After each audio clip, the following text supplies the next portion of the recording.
What is most cowardly is the way this has been presented in the National Assembly. It was presented as a paper for negative resolution, meaning in effect that the Prime Minister has set this on in the House, that it has been tabled, and nobody can speak about it. We cannot debate it.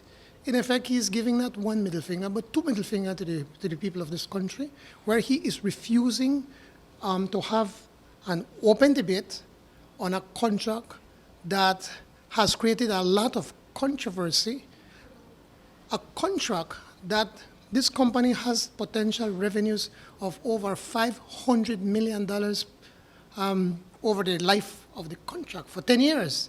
When you're looking quickly at the contract, you see that they are even giving a renewal clause that 1 year before the contract is end, all they need to do is in effect to give notice and say we want to renew it so they could get it for another 10 years. So in effect, this company can get it for 20 years. So we have grave concerns about how this has been handled.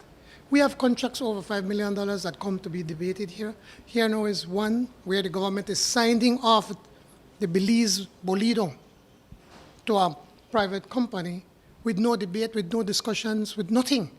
So I want to in effect, inform the government that we will be taking legal action. We'll be looking at it we're going to have, our legal advisors to take a look at this and see whether this was legal or not.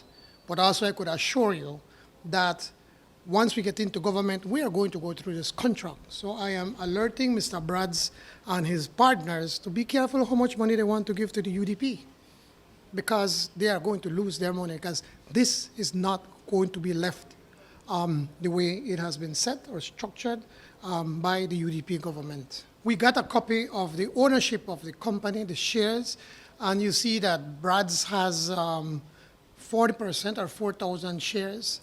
And then there's a company by the name of Goodley that owns 6,000 shares. So in effect, Goodley owns 60% of the Belize Boledo.